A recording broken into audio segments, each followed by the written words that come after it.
Bismillah, alhamdulillah, wassalatu wassalamu ala rasulillah wa ala alihi wa sahbihi wa man wala wa ba'd. We continue with our study of Al-Adab Al-Mufrad by Imam Abu Abdullah Muhammad ibn Ismail Al-Bukhari rahmatullah alayh. And we are we're still discussing some affairs connected to righteousness and goodness towards the parents. We have reached this narration. حدثنا أبو نعيم قال حدثنا سفيان عن هشام ibn Urwa عن أبيه قال, that he said concerning the statement of Allah تبارك وتعالى واخفض لهما جناح ذل من الرحمة, and lower to them, meaning lower to your two parents, the wing of mercy. Lower to your parents the wing of mercy. قال, he said concerning this verse, لا تمتنع من شيء أحباه, meaning don't withhold anything that you know would please them. Don't withhold anything that you know would please your parents. Sheikh Zayd, he mentions concerning the statement, هذا من معاني خفض الجناح. This is from amongst the meanings of lowering the wing, is that you don't withhold something that you know would please or make your parents happy if you were to give that thing to them. And this is not just any tangible things, but also those things that are figurative as well, such as respect, decency, and just expressions of love and the likes of this. Don't withhold anything that you know would please your parents, whether it is tangible or intangible. Now, he says that, and this is in relation to the mother as well as the father. بَلْ يَقْضِي حَاجَتُهُمَا, rather seek to fulfill their needs as much as possible. Seek to fulfill their needs as much as possible. مَا دَامَتْ الْحَاجَاتِ فِي مُحِيطِ الشَّرْعِ, as long as that which they need and require from you is within the scope and realms of the legislation. If they seek something from you that goes outside of your religion, of course we are not to obey them in that. We are not to give them things that will aid them and assist them upon polytheism, for example, giving them Christmas gifts and holiday gifts and the likes of this, cards and whatnot, or taking them to church and dropping them off and the likes of this. These are things that will go outside of the scope and realm of the legislation. However, everything that is indicative of respect and veneration and kindness and goodness towards one's parents, you are to give to them. Anything that you know would please them. And as we discussed previously when teaching from this book, and Sheikh Zaidi mentions that the upright parent, any parent who has intellect, any parent who has sound judgment, then the smallest gesture from their child will please them. It doesn't take much. If the parent is upright and is of sound mind, they're not going to make things difficult for their children, and anything that their child does for them is going to make them happy and please them. Now, and so, anything that you know that will please the parents, then it is incumbent upon you to strive to ensure that it reaches them. Now, he says, as long as it does not go outside of the scope and realm of the legislation of Allah Tabarak wa Ta'ala. ورحم ابن كثير إذا قال في تفسير هذه الآية والتي قبلها وما نصه. Ibn Kathir, he mentioned, and may Allah have mercy upon him, regarding this verse, and likewise the verses that come before it, wherein Allah Azza wa Jalla said, وَقَضَى رَبُّكَ أَلَّا تَعْبُدُوا إِلَّا إِيَّاهُ وَبِالْوَالِدَيْنِ إِحْسَانًا. And your Lord, qada here means amara. It means that he commanded, or it means wasa, that he advised you and exhorted you regarding this issue. Now, he said, and that you did not make shirk with him. You don't associate anything as a partner with him. وَبِالْوَالِدَيْنِ إِحْسَانًا. And immediately after that, he mentions the rights of the parents. First, he mentions his right, the right of Tawheed, the avoidance of polytheism, and immediately follow that by the mention of the right of the parents, showing you the importance of their right. Showing you the importance of their right, that he mentions it in connection to his own right. Now, so he says, and that you are good and righteous towards one's parents. إما يبلغن عندك الكبر أحدهما أو كلاهما فلا تقل لهما أف ولا تنهرهما وقل لهما قولا كريما. He says, and if one of the two parents reaches old age, or both of them reaches old age while you are with them, then don't say to them a statement of uff and uff. As we're going to see, it is adna, it is the smallest level of disrespect, right? We in the English language don't really have anything resembling to uff. The Arab literally say this word uff, right? Uff, and it's a statement of zajar. It's like a a small display of being displeased, right? We don't have anything resembling to it in our language, but we do have this. Yes, we have something like that, or this huff and this puff, or the teeth suck and the likes of that. Yani, this is resemblant to that in some regards. But he mentions, notice that he mentions that if they're in old age, you shouldn't do this. It's an indication that if they're old like that, they probably wouldn't even hear it. You still can't do it. Even though they can't hear it, you still can't do it. So it's an indication that, and behind their back, your parent tells you to do something, and you go into the next room, and you huff and you puff and you moan and you groan. This is considered disrespectful. It is considered disrespectful, and thus it is prohibited for us to display this. How much more so what we find from some of the youth, in which they talk back to their mothers, talk back to their fathers, they raise their voices at them, and the likes of this, and they verbally abuse them and revile them, may even curse in their presence, and so on and so forth, right? And what is worse beyond that, and some may even raise their hand at their parents. Some may even threaten their parents. Some may even physically assault their parents. Now, and so all of this is indicative of one of the explanations of the ulama of the past regarding the statement of the Prophet sallallahu alaihi wasallam, and that which he said concerning the signs before the day of judgment, and tali al-ama rabbataha, that the slave girl will give birth to her master.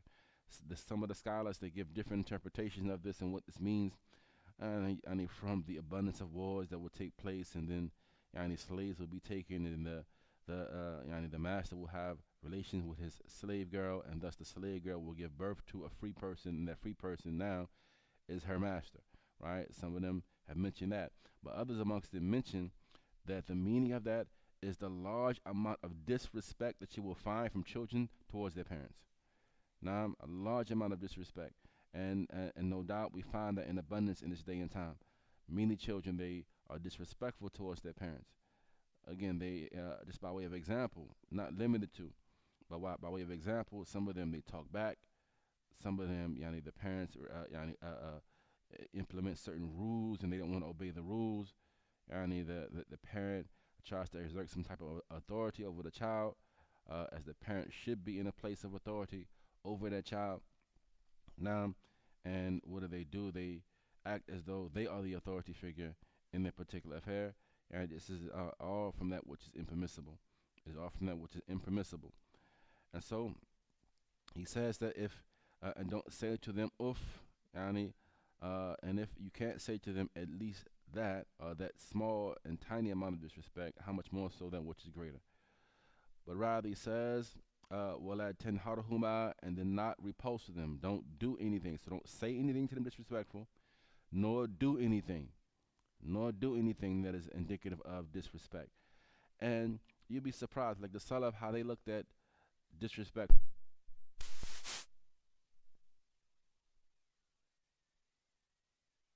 How the Salaf, they looked at the affair of disrespect to the parents.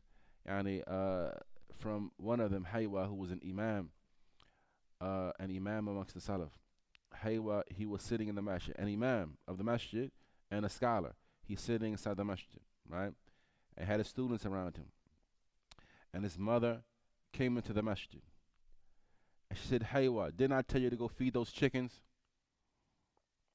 This is imam, right? Imam in the masjid around his subordinates, his students, right? She busts in the masjid. Haywa, didn't I tell you to go feed those chickens? And what did Imam Haywa do? He dropped his head. He stood up and he went and fed the chickens, right? He didn't say, well, I'm an imam. I'm the imam of the masjid. You can't talk to me like that. I'm grown. But rather, he stood up and he went and he fed the chickens. It was one of the Salaf. It was known how much he revered his mother, had great respect for his mother. But he would never eat with her. He would never eat with her. So his companions found this to be strange. We know how well you treat your mother. We know that you revere her, hold her in high regard, but we don't ever see you eating with her. Why don't you eat with her? He said, because I am afraid that if I eat with her, and while I'm not looking, she looks at something that's on my plate and desires it, and I eat it because I'm unaware, and that will be considered disrespectful to me. That would be considered disrespectful to me. Now, and so, and this affair of respecting the parents, it is something which is extremely important with our religion, and our religion, it contains many texts indicating the importance of this affair. We're going to find one of these narrations is going to come, inshallah ta'ala, in just a few. At any rate, he says, وَقُلْ لَهُمَا قَوْلًا كَرِيمًا, and say to them a goodly statement. Rather, speak to them with the best of words, and refer to them with the best of statements. Speak to them with the highest level of respect. وَاخْفِضْ لَهُمَا جَنَاحَ ذُلِّ, and lower to them the wing of humility. Lower to them the wing of humility, min ar-rahma, from mercy. وَقُلْ رَبِّي irhamhuma kama rabbayani saghira, and say, O my Lord, have mercy upon them, just as they have nurtured me when I was a small child. Ibn Kathir says, يقول تعالى آمرا بعبادته وحده لا شريك له فإن القضاء ها هنا بمعنى الأمر. So Allah Ta'ala, He says within this verse, commanding with the worship of Him Azza wa Jal alone, not associating anything as a partner with Him, because the meaning of qada, as Allah said, وَقَضَى رَبُّكَ, this, He says, the meaning of al-qada is al-amr, it is a command. It is a command, so that Allah commands that you do this, that you worship Him alone and not associate anything as a partner with Him. And right after that, he went straight into the right to the parents. قال مجاهد وقدر يعني وصى. Mujahid said that the word qada means wasa. He advises. He advises. He says, وَكَذَا قَرَأَ Ubay ibn Ka'b, and Ubay ibn Ka'b, he reads the verse like this actually, as opposed to qada rabbuka, he reads it wasa rabbuka. In one of the recitations, it comes like this. Now, Abdullah ibn Mas'ud, Dahak ibn Mazahim, likewise, all recite the verse like this: "Wasa rabbuka alla ta'budu illa iyah." وَلِهَذَا قَرْنَا بِعِبَادَتِهِ بِرْ الْوَالِدَيْنِ. And due to this, Allah Azza wa Jal, He connected to the worship of Him alone the affair of righteousness and goodness towards the parents. So He said, وَبِالْوَالِدَيْنِ إِحْسَانًا, meaning that Allah commands as well with being good to the parents. He commands with being good to the parents. And the asl, the basic foundation regarding commands, is that they denote wujub, or obligation. Is they are an It is not an optional thing. It's not if you feel like being good to your parents, then be good to them. No, you must do this. It is a command from Allah Tabaraka wa Ta'ala. And as with those things that are wajib in our religion, now if you do them, you will attain a reward, and if you don't do them, you will be punished, unless Allah Azza wa Jal pardons and forgives you. Naam, so you must do this. He says, Naam, wa amara bil walidain ihsana. So He commands with being good to the parents. Kama qala fil ayah al-ukhra, as Allah mentions in other verses. Another verse He says, anashkur li wa li walidayka ilayya al-masir.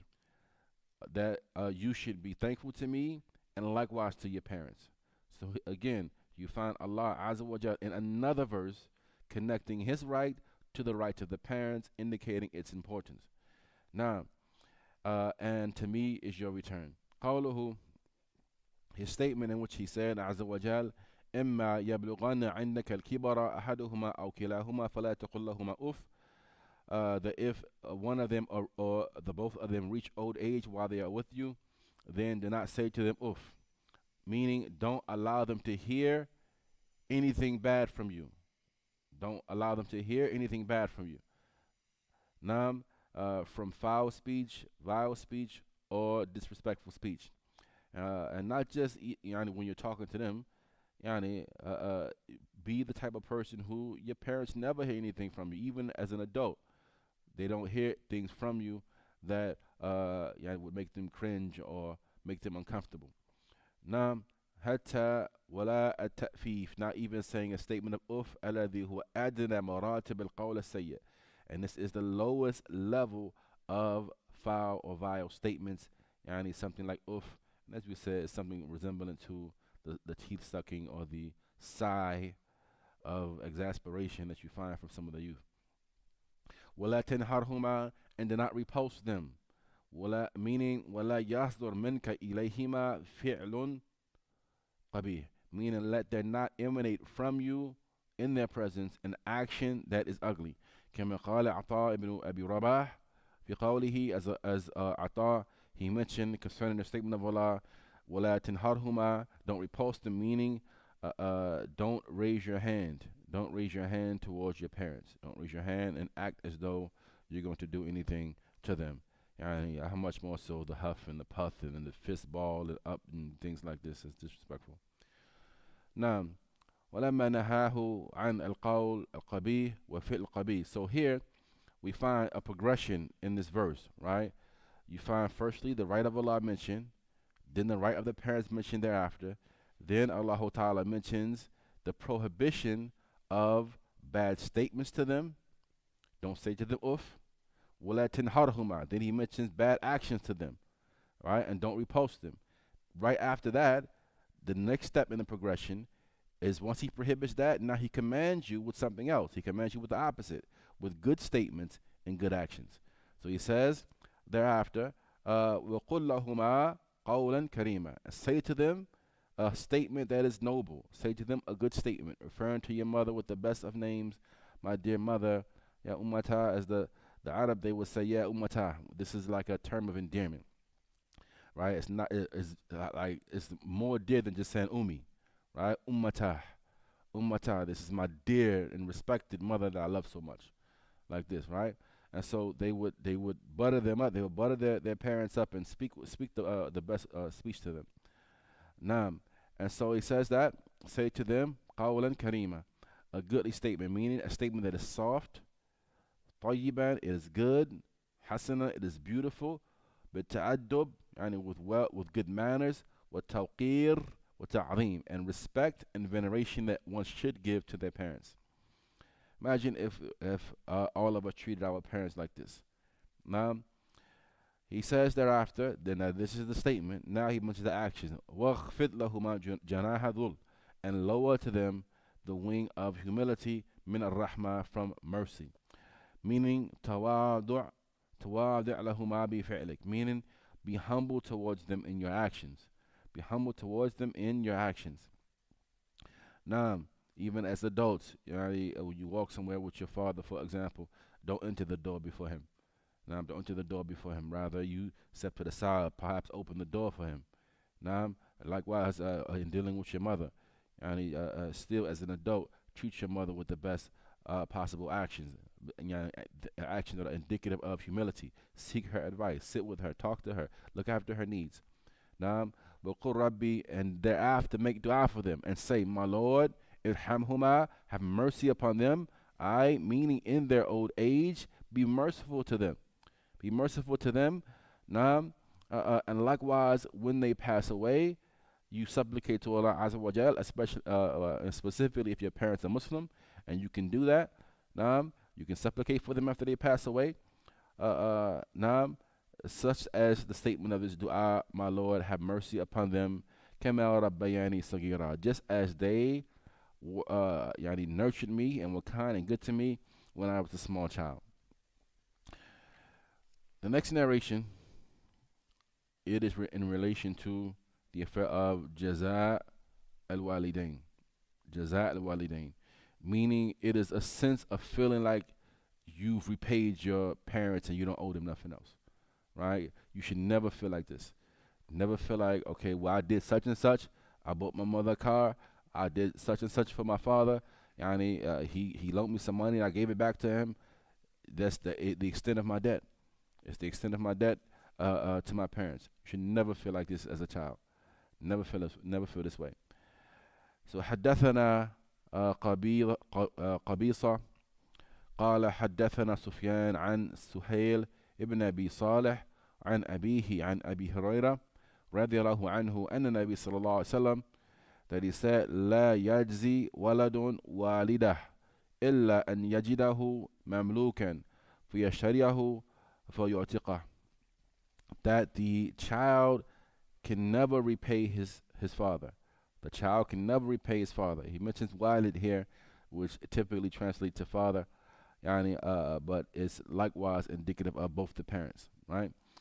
The child can never repay his father, since that was mentioned here specifically, إلا أن يجده مملوكا, unless he finds him to be a slave, right? If your father was a slave, right, and you, as his child, have attained freedom already, you were to take your money. He mentioned you take your money and you go buy him. You go buy him because he's a slave to somebody else. You pay the price for his freedom and you set him free. And you set him free. Now, Sheikh Zaidi says, هذا حديث فيه بيان لعظم حق الوالد. So in this narration, there lies an explanation of the greatness of the right of the father. مهما بذل الولد من معروف وإحسان إليه, no matter what the child were to exert and to give from kindness and goodness towards his father, you were to give him money, you were to drive him where he needs to be taken to, take him to dialysis appointments, wherever you got to go. Now, no matter what you do for your parents, he says that the child can never repay them. لكن يمكن أن يجزيه إذا وجده عبدا مملوكا. However, it is possible that if he were to find him to be a slave that is owned by someone, نعم فبذل فيه الغالي ورخيص, and so he exerts spends every single dime that he has if it takes that.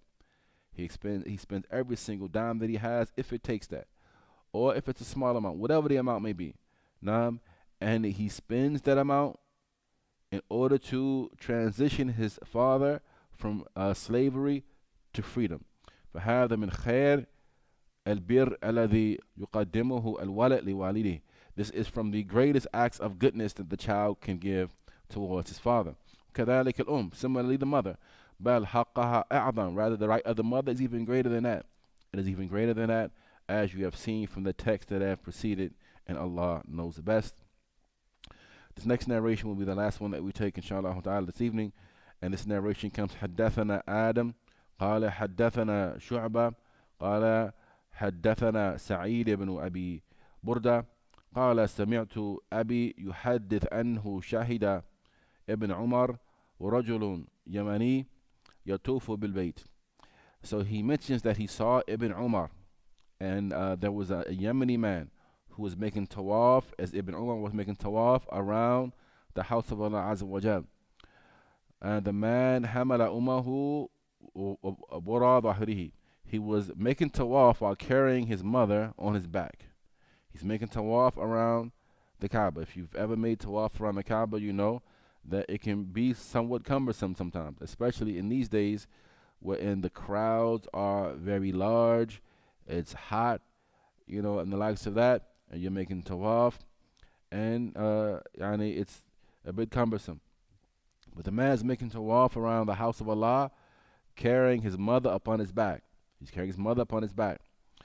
And he was reciting as he was doing that, saying, Inni laha ba'iruha al-mudallal. I am today her camel. I am today her camel that is lowered and subdued to her. In ud'irat rikabuha lam ud'ar. If a regular camel would get tired walking with her, I'm not going to get tired. I'm going to continue serving my mother and walking around the house like this, in essence. ثم قال يا ابن عمر. And then he said, O Ibn Umar, أتراني جزيتها. Do you think that by doing this I paid her back? You think by making tawaf around the house of Allah with her on my back like this, I paid her back? قال لا. He said no. ولا بزفرة واحدة. Not even for one labor pain. Not even for one labor pain. نعم. ثم طاف ابن عمر وأتى المقام فصلى ركعتين ثم قال يا ابن أبي موسى إن كل ركعتين تكفران ما أمامهما. So then Ibn Umar, he proceeded to the maqam of Ibrahim and prayed 2 raka'at behind it, as is from the ritual acts of Hajj and Umrah. After you finish your tawaf, the next thing you do is go to the maqam of Ibrahim, if it's easy, and stand behind it and pray 2 raka'at. And so he went to the maqam, prayed 2 raka'at. And he said, O Ibn Abi Musa, and indeed every 2 raka'at that you pray, expiate expiate what is in front of them, meaning whatever sins you did prior to them, these 2 raka'at will expiate them. Sheikh Zaidi says, هذا الحديث فيه بيان فضيلة بر الوالدين. This narration, it contains inside of it a clarification of the virtue of being good to one's parents. So it's not just that it's an obligation such that it should feel like a burden upon you. Rather, it's something which is a fadila. Right? It's virtuous. It's what good people do. Good people, they good to their parents, and they're good to those, and they remember those who have a right over them. Allah Ta'ala mentions, Hal jaza'ul ihsan illa ihsan. Is there any recompense for goodness except goodness? Somebody's good to you, what you gonna do? Now, somebody's good to you, what are you gonna do? How are you gonna repay that goodness that they've done to you? Especially a goodness like the goodness that came from your parents. Your mother, she takes care of you when you couldn't take care of yourself. She wiped you and cleaned you when you couldn't clean yourself. She fed you when you couldn't feed yourself. And your father, he broke his back and he went and he worked and to provide for you and to make sure that you grow up to be the man that you need to be and the woman that you need to be. And so someone that's good to you like this, you must repay them with good. It's what good people do. He says, so it is a fadila. Kal ahadith as-sabiqa, like the previous ahadith, التي رأيتها, which you have seen, وسمعتها, and have heard in these lessons. وبيان أن الولد مهما أسدى من معروف وقدم من جميل لوالديه, and it clarifies the fact that no matter what the child may exert from goodness, no matter what he may put forth towards from good behavior towards his parents or one of them, then he was not able to fully repay their right. ولكن الأمر كما قال النبي صلى الله عليه وسلم, but the affair is as the Prophet said عليه السلام, سددوا وقاربوا, strive, put forth your best effort and come close to the mark. And do all that you can. Do all that you can. Even though you can't attain fully paying them back, because you didn't give birth to them, they gave birth to you.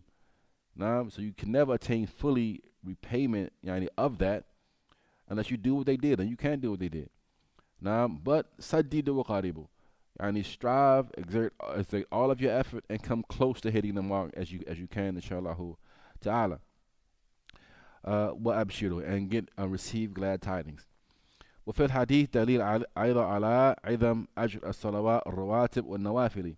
In this as well lies an evidence for the greatness of the reward of the optional and fixed sunnah prayers. وما فيها من الأجر العظيم, and what they contain from great reward. For 2 raka'at that a person stands and prays at nighttime or in the daytime, tatawwu'an, out of or optional prayers, what they will do, or from the benefit of them, is that Allah will expiate by way of them one's sins. Allah will expiate from them by way of them one's sins. Majtunibat al-kaba'ir, as long as the major sins are avoided. وتكون سببا أيضا في التخلص من كبائر الذنوب, and likewise they can be a means of freeing yourself from the major sins, right? And pay attention to the wording, right? They are a means for تخلص منها. They are means of freeing yourself of doing them, of committing them. Now, as the verse, Allah Ta'ala, he mentions in the salata, that the salah, it restricts a person from fahsha and munkar, right? From fahsha and munkar. That the prayer itself, if a person is from his way, is from his aada, that he's one who prays. He's a person who prays. He prays the obligatory prayers in the masjid as much as he can. Now, he's diligent upon the optional prayers as much as possible. This will soften his nature. It will purify his soul. Now, and it will serve as a means to keep him away from major sins. Inshallah ta'ala. Now, and so he says that they are means of avoiding the major sins. For hasanat, so therefore good deeds, they wipe away evil deeds. كما قال Allah Azza wa Jal, إن الحسنات يذهبن السيئات, as Allah said, that the good deeds wipe away bad deeds. والحسنة تجر الحسنة بعدها, And so good deeds, they bring along with them other good deeds. This is amongst the signs that your good deed has been accepted. Allah gives you another good deed after it. Just like from the signs, a punishment for a sin is another sin to follow it.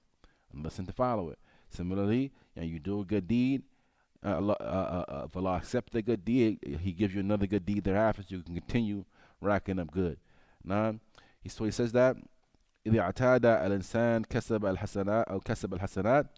So if a person becomes such that he accustoms himself to doing good, now you're going to find that his evil is going to be minimized. He's going to be doing evil. Not that he's going to be perfect, but his sins will be less frequent, inshallah ta'ala.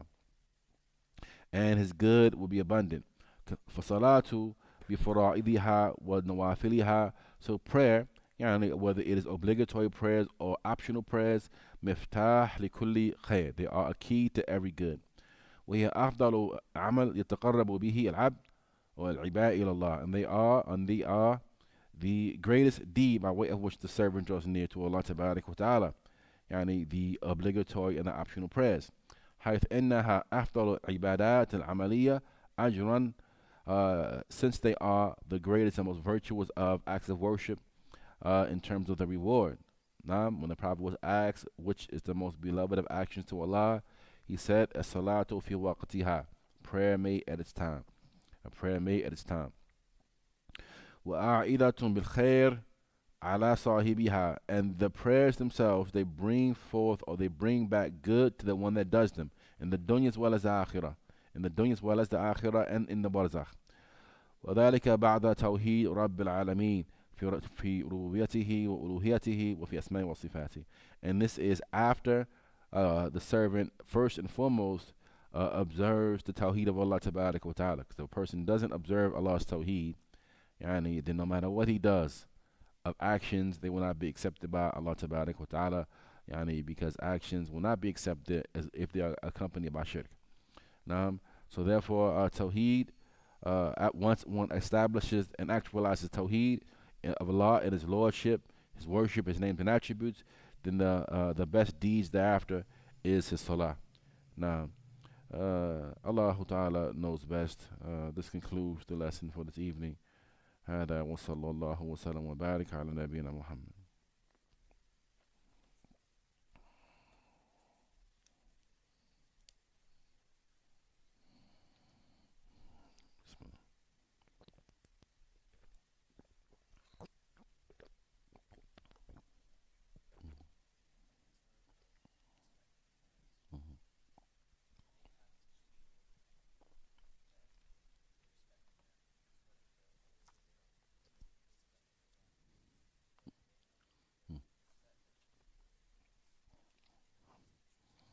If it's truly in their best interest and they have attained like a type of senility wherein they don't know what's in their best interest, they don't know harm from benefit and like this, and you look after them and you bring about what is beneficial for them and the likes of this, and you have good intentions, then inshallah you're going to attain a reward for that.